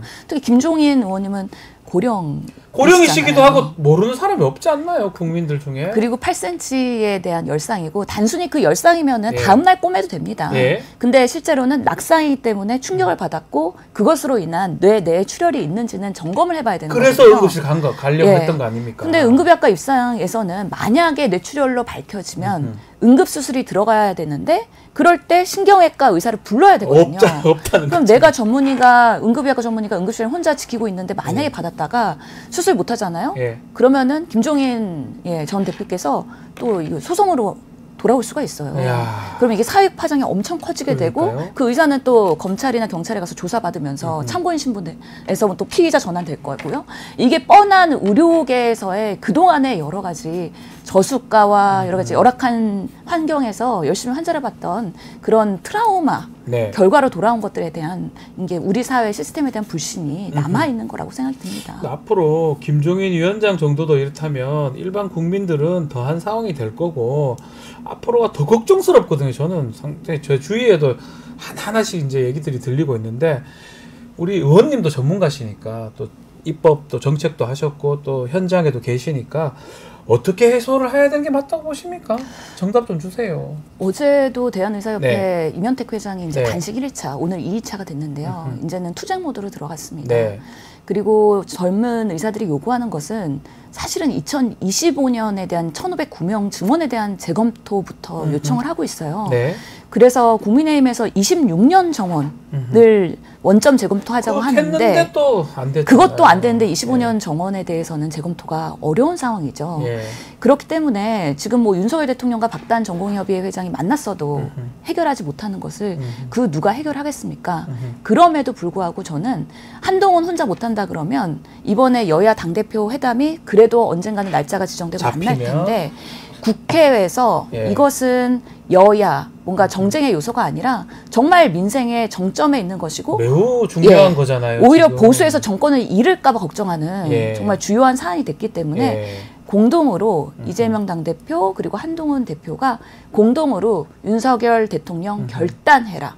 그리고 그동안의 과정에서의 무리하게 한 것에 대한 장차관의 그런 솔직한 뭔가 잘못의 시행과 인정과 의료 시스템을 다시 의료계와 국민들과 신뢰를 갖고 리셋할 수 있도록 하는 강력한 목소리가 나와야 아하. 그리고 언론도 도와주시고 예. 그다음에 우리 정치권과 우리 시민들이 도와주셔야 이 정권에서 그동안의 의료개혁이 잘못된 방향으로 갔다는 거에 대해서 약간은 그래도 조정을 할 수 있는 여지가 생기지 않을까 생각합니다. 저 하나만 뭐 제가 개인적 질문이기도 하고요. 내년에 이제 의대생을 제가 뽑았는데 더 뽑는다고 하는데 올해 지금 1학년 학생들 다 유급됐잖아요. 그렇죠. 거의 다. 예. 그러면 뭐 곱하기 2, 3이 돼가지고 가르칠 선생님은 있는지 아니면 그런 기자재는 맞는지 저는 그것도 의문스럽거든요. 이런 식으로 계속 유급되면 어떻게 뽑을 겁니까? 계속 다 1학년인데요. 뭐 2학년도 없고 3학년도 없고 이게 말이 됩니까? 전 그게 이해가 안 돼요. 예, 상황을 되게 공포스럽게 걱정하는 의대 교수님들이 계시죠. 실제로 원래 의대 정원 3,000명에다가 지금 1,500명이 더해져서 4,500명인데 그러니까요. 신입이 4,500명이고요. 기존에 있는 친구들이 휴학을 하거나 유급을 그 하거나 유급해버렸잖아요. 3,000명이 더블링되면서 7,500이에요. 예. 그 정상대로 좀 뽑힌다 그러면. 근데 문제는 큰 의과대학, 서울에 있는 의과대학은 정원이 늘지 않았어요. 예. 그대로 가는데요. 지역에 있는 소수의 충북대학교 대학들, 200명이에요. 그거 가르칠 수 있습니까? 국립대 대학들 이런 조금은 상대적으로 열악한 곳에서 의대 교수들이 티칭을 하다 보면 당연히 교육의 질은 떨어질 수밖에 없고요. 제가 우리 41번째 의과대였던 서남의대 마지막 교수였거든요. 교수를 하셨군요. 그래서 서남의대가 부실의대로 폐교될 때의 과정들을 그 학생들과 더불어서 같이 안타까워하면서 지켜봤던 사람으로서는 지금 의학교육인증원에서 부실의대여서 교원들 학생 수 비율도 열악하고 강의실도 열악하고 퀄리티도 떨어진다라고 하면은 이 사람들이 졸업을 해도 결국에는 국가고시를 못 보게 할 수 있는 극단적 조치를 할 수가 있거든요. 예. 그 피해는 결국에는 의대생들, 학생들한테 간다는 거죠. 국민들한테 껴안게 됩니다. 아니 의사 모자란 데가 많이 뽑아놨는데 오히려 부족한 상황이 생기는 거잖아요. 그런 생각을 좀 제 같은 모르는 사람이 봐도 이건 뭔가 이상하다는 생각이 들거든요. 그리고 지금 정부가 그래서 국립대 10개에 1,000명의 교원을 순차적으로 증원하겠다라고 하는데요. 증원됩니까? 의사들 누가 합니까? 의대 교수가 아무나 되는 게 아니다. 그러니까요. 그냥 가서 하라고 하면 됩니까? 의사 면허만 있다고 의대 교수를 시켜줄 수가 없어요. 전문의가 돼야 되고 다 그 자격 요건들을 다 갖춰야 되잖아요. 예, 교육에 대한 전문성 그리고 연구에 대한 역량 그리고 여러 가지 진료에 대한 역량들이 한꺼번에 다 자질 검증이 돼야 되는 부분인데 의료에 대한 그런 복잡하고도 고도의 전문성 시스템을 제대로 이해하고 있지 못하는 지금의 윤석열 정부가 결국에는 이 사태를 초래를 했고 전문가 집단으로서 너무 멀리 왔다. 네, 생각이 또 듭니다. 하나 뭐 이전에 건설 이런 노동자들이나 이런 거는 좀 이렇게 하면 다 됐거든요. 의사들을 쉽게 물렀습니까? 그렇지는 그렇지 않아. 제가 봤을 때 아니거든요. 전혀 그렇지 않은 게 아니고 제가 뭐 저는 뭐 법률 쪽에 일을 하고 있지만 의사들이 뭐 이렇게 하는데 손해 볼 것도 없고 그냥 하겠다라고 하면 하는 거 아니겠습니까? 이미 상처를 받을 때를 받았고. 받았기 때문에요. 젊은 의사들이 사실은 사직을 하거나 아니면은 뭐 휴학을 하거나 했을 때는 나는 정부가 우리 의사들을 악마화하는 것에 대한 그리고 네. 필수 의료를 가게 되면 오히려 유지 명령으로 해서 무조건 본인의 직업 자유에 침해를 받을 수밖에 없다라는 나쁜 경험들이 계속 생겼기 때문에 나는 필수 의료 할 수가 없어. 하고 싶어도 안 할 거야. 라는 의향들이 상당히 많아졌고요. 네. 그래서 미국 가서 의사하겠다. 그러니까요. 아니면 나는 그냥 피부 미용하겠다. 개업해서 피부나 성형하겠다, 뭐 이런 거 하겠다, 편한 거. 네. 죄송합니다. 편하다는 표현은. 그런 말들이 나오더라고요. 네, 나는 전문의 없어도 돼. 네, 그거 그냥 사면 나는 되니까. 나의 삶을 살 거야. 저 제주에 아는 의사들도 그런 분들 꽤 많아요. 이거는 결국에는 나는 흉부외과에서 정말 슈바이처 같은 의료를 구현하겠어. 힘들어도. 라고 했던 친구들까지도 상당히 후퇴해버렸다. 방법이 없잖아요. 예. 방법이 없잖아요. 할 수 있는 방법이 없잖아요. 그리고 한번 마상 당하면 예. 마음의 상처 당하면 못합니다. 이거 복구 안 되잖아요. 복구가 안 됩니다. 이것을 어떻게 정부가 다시 의료계 시스템에 그 어려운 힘든 환경에서도 헌신했던 의사들에 대한 리스펙트는 못할 망정 그렇게 돌팔매질을 했던 거에 대한 상당한 뭔가 그 회복 기간이 필요하다. 그래서 필수로는 당분간은 계속 무너지는 악화의 상황이 될 수밖에 없다라는 생각이 듭니다. 지금이라도 정부가 돌이킬 수 있습니까? 어떤 역할을 해야 된다고 보십니까? 윤석열 대통령이 결단해야 대통령이 되죠. 결단하셔야 된다. 예, 지금 의료개혁이라는 이유로 뭐 이제 앞으로는 대학병원을 전문의 중심으로 가겠다. 네. 그 응급실의 전문의 인력을 뭔가 채용하는 인건비 지원하겠다. 뭐 아니면 필수 의료에 대한 수가를 올려주겠다. 여러 가지 당근책을 많이 세울 것 같은데요. 그렇다고 해서 이렇게까지 갈라진 의료계의 마음을 달랠 수는 없을 겁니다. 그래서 네. 이 부분을 정원을 건드리지 않고 정말 솔직하게 까놓고서는 의사 정원이 필요하다고 하면 어떤 근거로 제대로 어떻게 추계를 해야 되는지에 대해서 다시 한번 네. 논의를 하면서 누구의 명분과 누구의 근거가 맞는지 국민들한테 평가받는 시간이 있어야 될 것 같고요. 네. 매년 3,000명이 늘어나고 있는 의사의 그런 가속화되고 있는 상황에서 네. 우리 고령화 시대에 적절한 의사 배출이 몇 명인지 늘릴 땐 늘리고 줄일 땐 줄여야 되는데 그렇죠. 의사의 양적 팽창이 중요한 게 아니라 필수 의료와 지역에 있는 그게 의사를 필요해요. 어떻게 늘릴 것이냐에 그러니까요. 대한 그 생각을 안 하고 그냥 수만 늘리려고 하니까 예, 이게 문제죠. 고도와 세밀한 전략이 있어야 되는데요. 그러니까요. 그런 면에서의 무능을 제가 아무것도 모르는 제가 봐도 소아과나 내과나 외과 이 중요한 기본 진료 그분들이 부족한 게 가장 문제고 지역 의료가 지금 안 되는 게 문제잖아요. 근데 전체적으로 모자란다고 자꾸 그것만 생각하니까 답답해서 그랬습니다. 그래서 저도 지금 빅5 병원 중에 하나에서 근무하고 있지만 네. 실제로 중환자로 진단이 됐을 때 해당 과로 보내야 되거든요. 예를 들어서 코로나로 다시 들어가서 코로나 중환자가 됐으면 감염내과, 호흡기내과에서 환자를 받아줘야 되거든요. 예. 근데 병상도 지금은 가동률이 떨어지고 있고 병상을 축소하지 않았습니까? 그럼 2차 병원을 받아야 되는데 네. 그러면 보냈을 때 받아주는 환자, 의료진이 있을 것이냐. 상당히 같은 의료진으로서도 곤혹스럽다. 그래서 참 안타까운 그런 생명들이 적시에 치료받지 못하는 지금의 상황들에 대해서 정부가 끝까지 이거는 책임지고 사죄하고 수습해야 된다라고 생각을 합니다. 네, 알겠습니다. 댓글 나왔습니다. 지금 좀 전에 얘기했지만 건국대학교 충주대 병원 응급전문의 전원 사직 그 얘기 하고 있습니다. 이게 어떤 나중 결과가 될지 지금이라도 조금 해주면 좋겠다. 우리 신현영 의원님 말씀 들었습니다.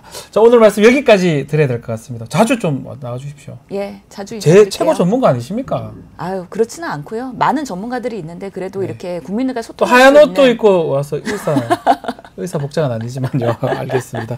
자, 지금까지 신현영 전 더불어민주당 의원과 함께했습니다. 오늘 말씀 감사합니다. 감사합니다.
우리아이 재단에서 뜻을 함께할 정기 후원자분들을 기다립니다.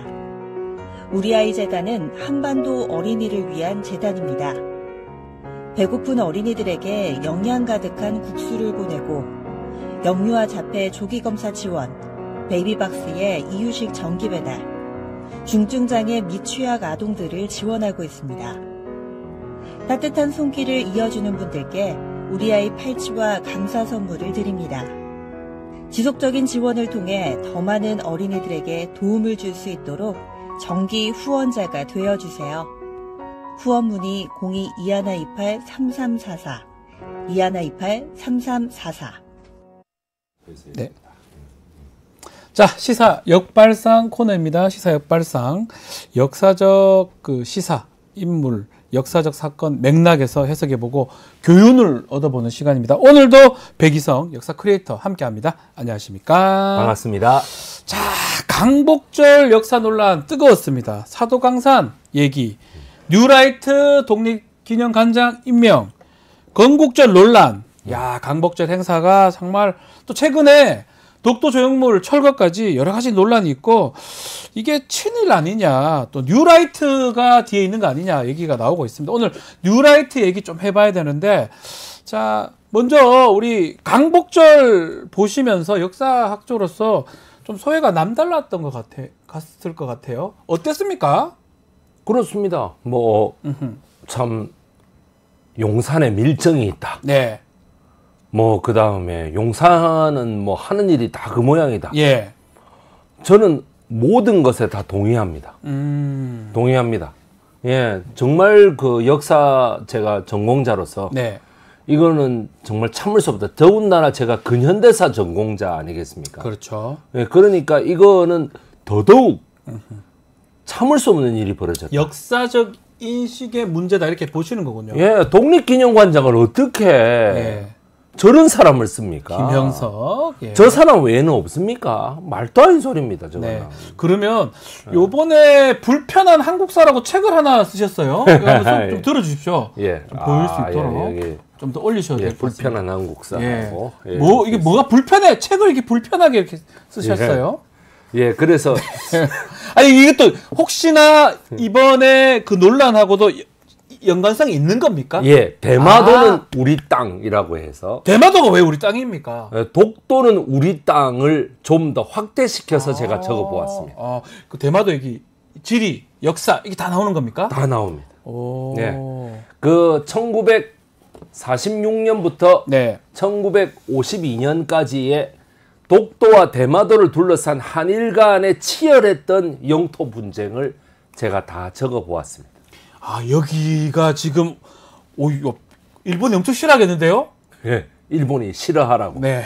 예, 일본 싫어하라고. 예, 싫어하라고. 야, 아주. 야, 근데 지금 현 정부 입장하고는 좀 반대되는 것 같은데요. 뭐 일본이 싫어하는 것까지는 제가 바라지 않아도요. 예.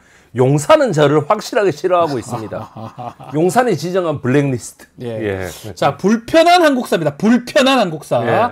대마도도 우리 땅이다. 예, 편하지 않습니다. 아, 저는 그거는 공감은 안 되는데 대마도 우리 땅입니까? 독도만 우리 땅 하면 안 돼요? 예.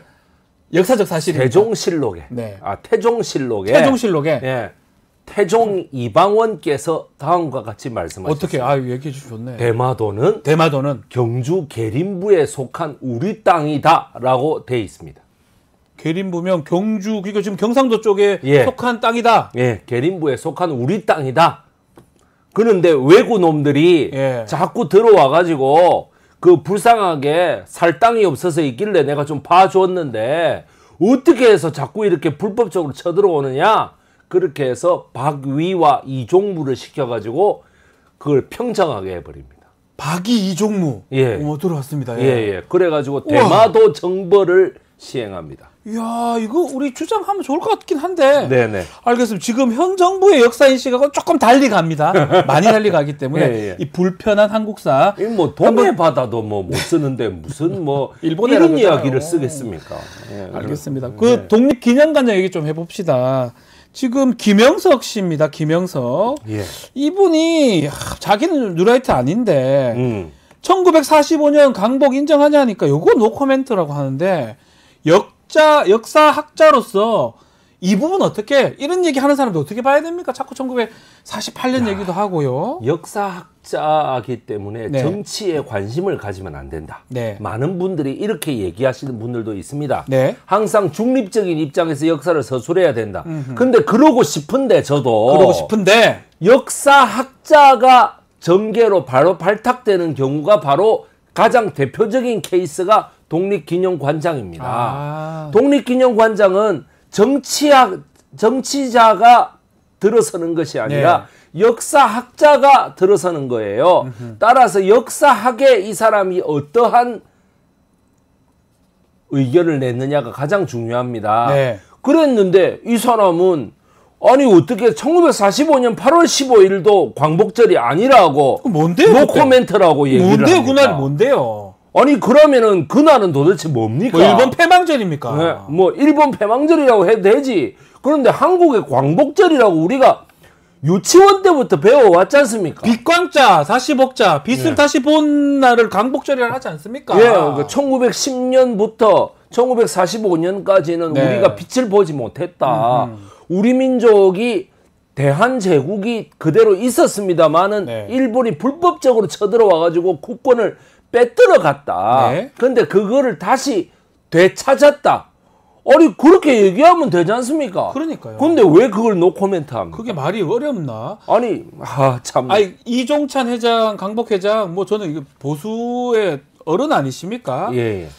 빌정, 일진에 이렇게 용어를 쓰면서 윤석열 정부를 맹비난을 했습니다. 그래서 이종찬 회장이 사실은 윤석열 대통령의 가장 그 친하다고 하는 네. 이철우 연대 교수인가요? 예, 연세대 저도 교수 얘기 들었습니다. 아버지인데 예.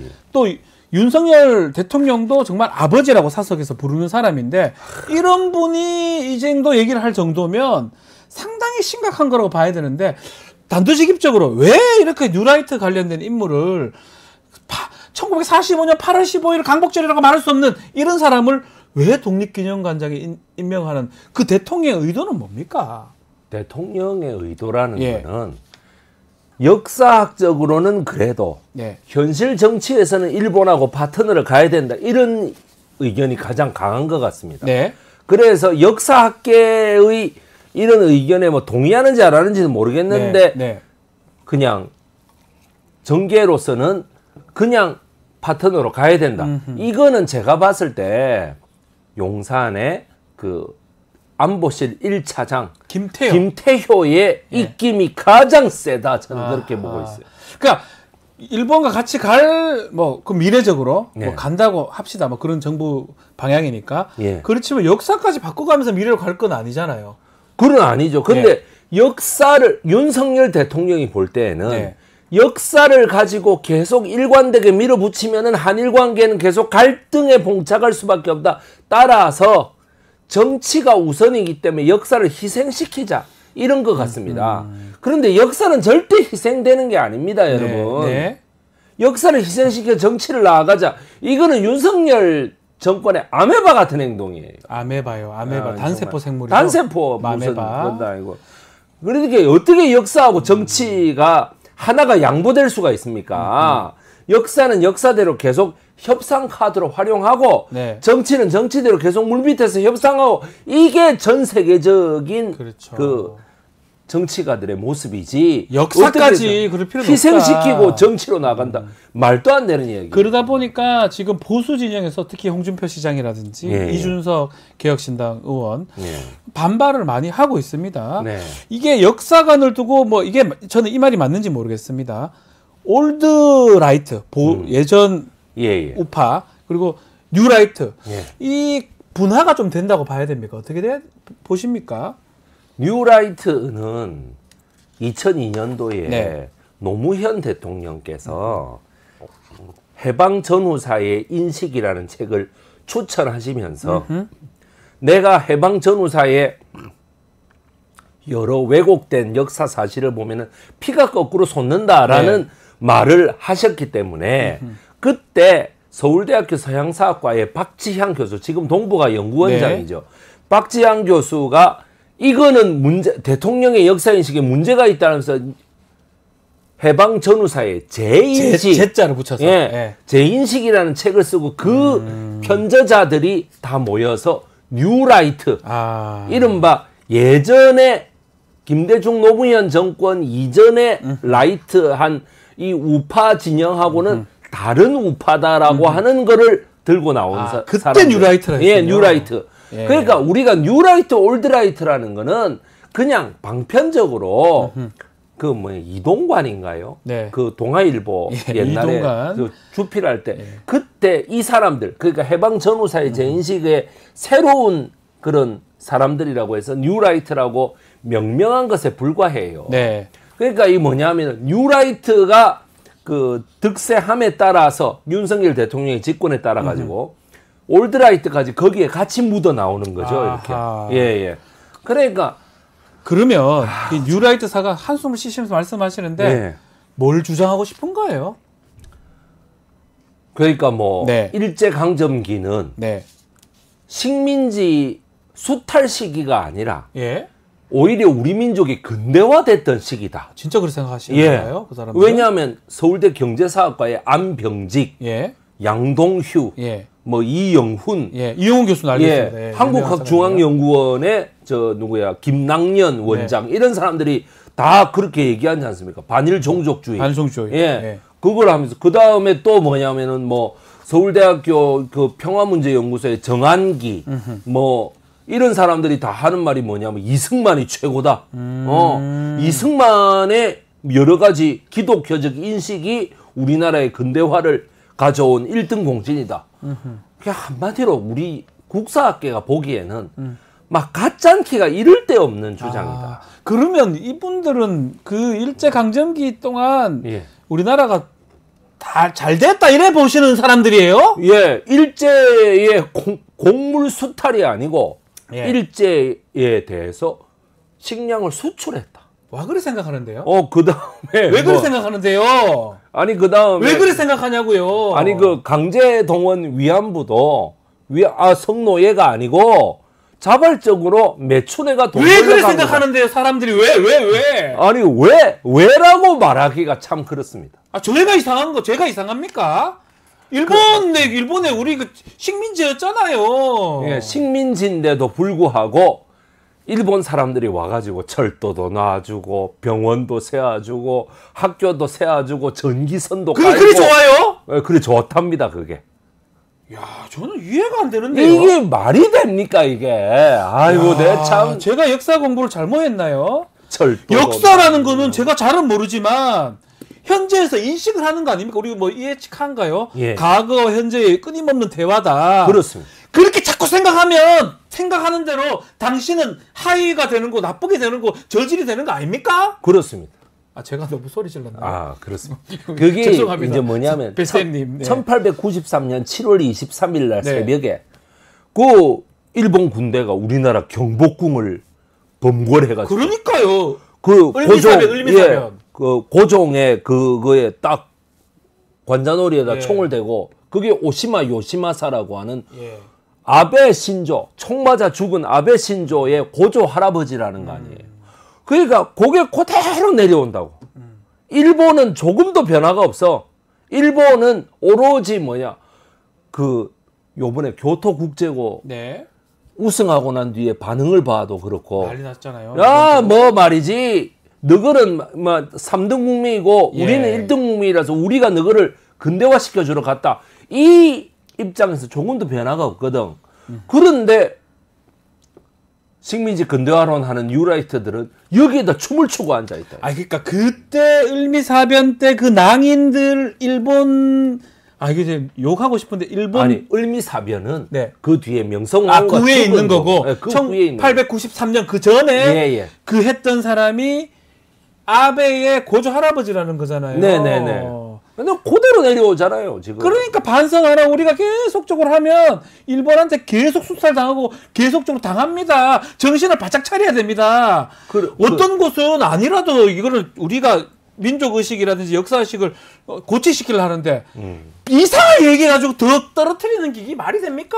그러니까 이제 중요한 게 뭐냐면은 중요한 것은 일본의 마음이다. 그러니까 일본의 마음이 그따위니까 우리는 계속 역사적인 노력을 해야 된다는데 일본의 이 김태효라는 사람 뭐라 하냐. 네. 일본이 사과할 마음이 없는데 걷다 대고 계속 사과를 요구하는 것은 오히려 일본을 반감을 일으키게 하는 거다. 우리가 일본의 마음을 뭐 때문에 그렇게 생각해야 되는데요. 내가 하는 말이. 그 얘기 좀 해보죠. 참네. 중일마 네. 김태효가 이제 차장인데 우리 역사 우리 학자 또 전문가시니까요. 이 중일마라고 한 김태효 안보시 차장 일본의 마음. 이거는 어떻게 봐야 됩니까? 정말 일본의 마음이 가장 중요한 겁니까? 김태효 씨는 네. 원래 뿌리 자체가 친일파입니다. 그 사람은. 친일파입니까? 예, 박사학위 논문부터 시작해서 모든 것이 그냥 밥상머리 교육부터 해가지고 그냥 그 사람은 용산의 밀정이에요. 그냥 진짜 내가 생각할 밀정입니까? 때.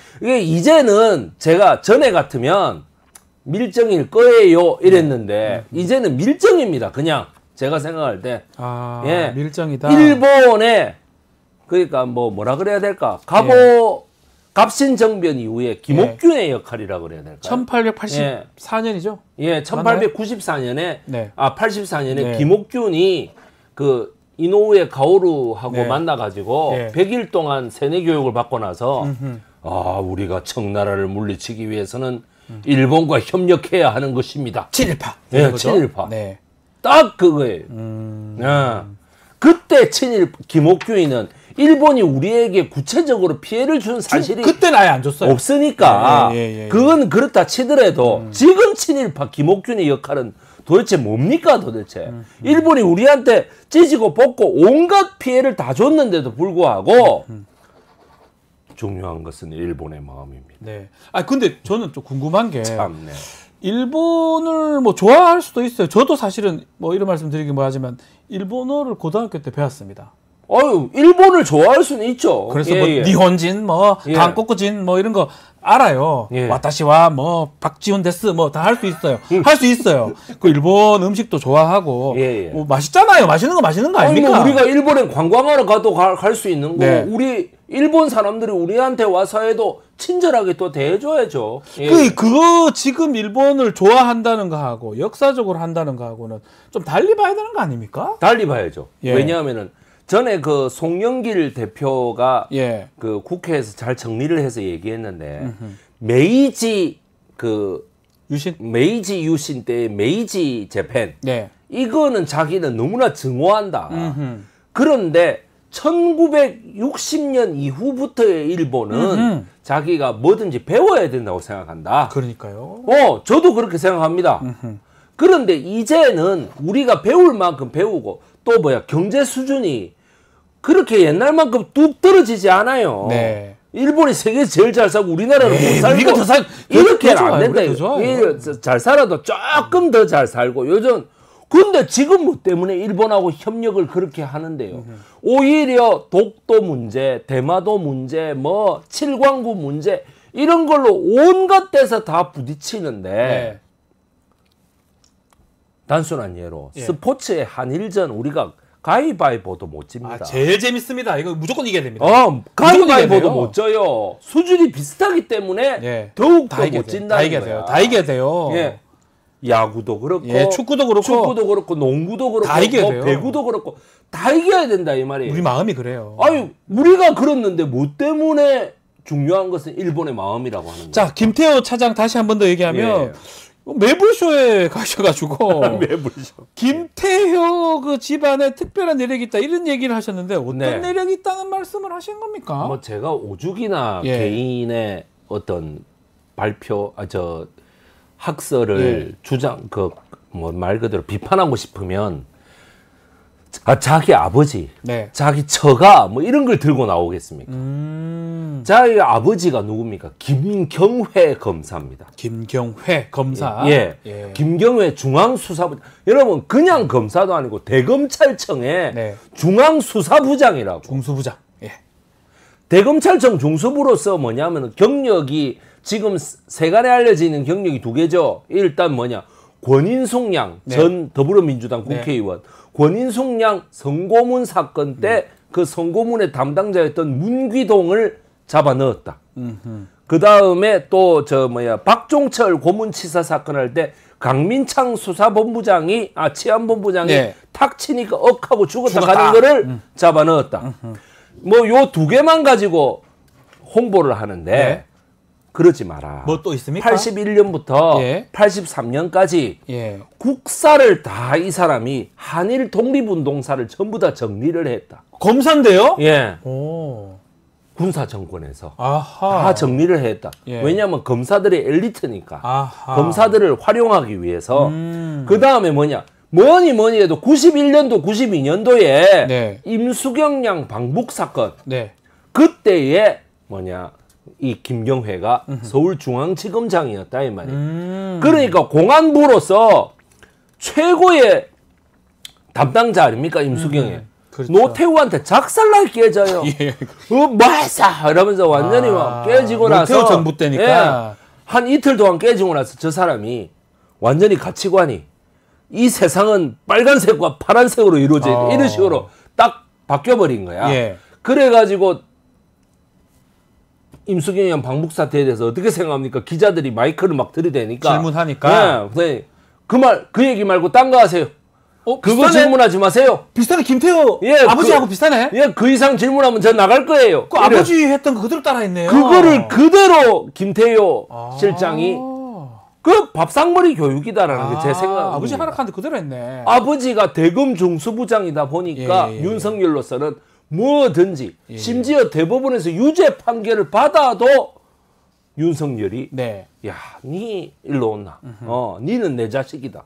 니는 못 바꾼다. 왜? 차장이니까.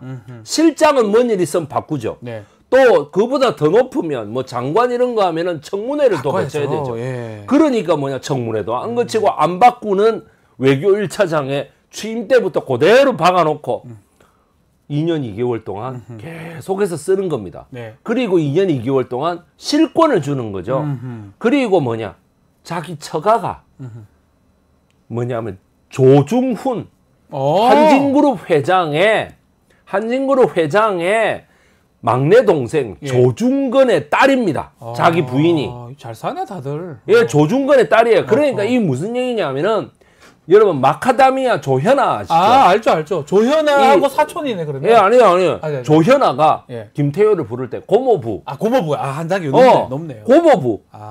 예, 다 비슷비슷한 것 같은데. 예. 예, 한진그룹의 사위인 거예요. 한진그룹의 사위구나. 예, 그러니까 좋겠다. 예. 빵빵한 거야, 그냥. 그러니까 기득권이 아버지는 검사, 처가는 한진그룹. 아이고. 그러니까 막 자기 기득권 지킨.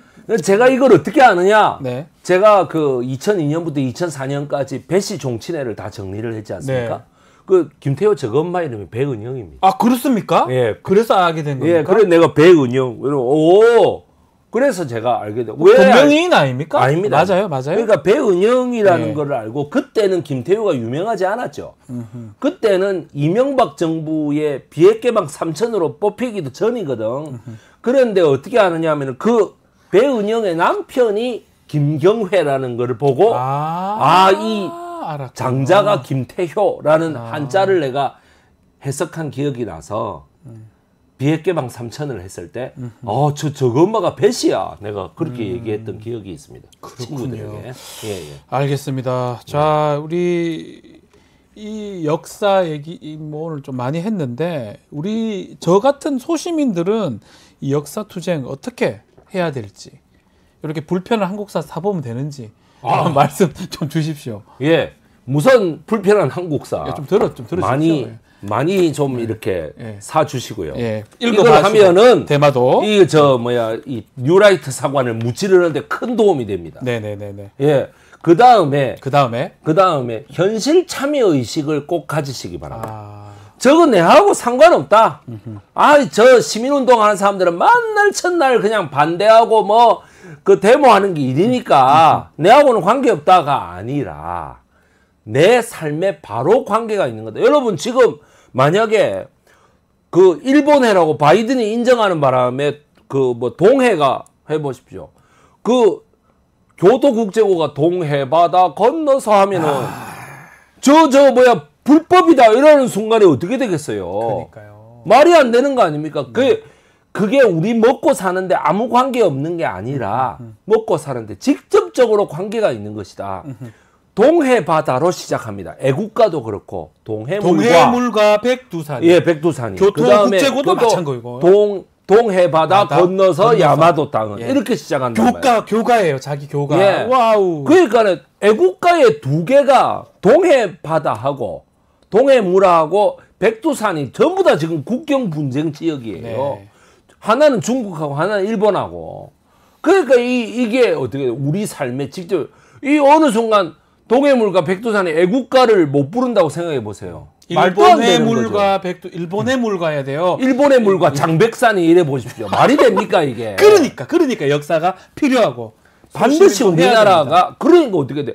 우리 북한 지역이 아니라 우리나라 지역이면 좋잖아요. 네. 백두산이. 그러니까 우리가 통일도 해야 되고. 그러니까 우리가 애국가를 지켜야 되는 거죠. 이게 이제 참 우리 먹고 사는 거하고 직접적으로 연관이 되어 있다라는 점을 머릿속에 콱 집어넣으시기 바랍니다. 딱 이게 눈에 띄어요. 일본의 물과 장백산 딱 떠오르. 역사를 잊어버리면 이딴식이 되는 겁니다. 그러니까. 예, 오늘 좀 시간이 많이 됐는데 맞춰야 될 것 같아요. 그렇습니다. 한 번 더 들어주시죠. 불편한 한국사. 예. 불편한 한국사. 우리 MC님 한번 대마도. 대마도도 한국 거예요. 네. 네, 미안해요. 대마도. 네. 스시마섬 아닙니다. 대마도. 네. 한국 겁니다. 한국 겁니다. 네. 자, 마치도록 하겠습니다. 백이성 역사 크리에이터와 함께했습니다. 감사합니다. 감사합니다. 자, 내일 잠깐 소개해드리겠습니다. 내일 최재형 목사하고 대담이 준비되어 있고요. 최진봉 교수님, 수 있는 남자, 또 그리고 이슈합의 김철근, 이재영, 현근택, 이재영 두 분 나오십니다. 자, 이어서 뉴스 인사 프라임 진행이 되니까 어디 가지 마시고요. 조금만 기다려주세요. 서초의 봄에서 다시 뵙도록 하겠습니다.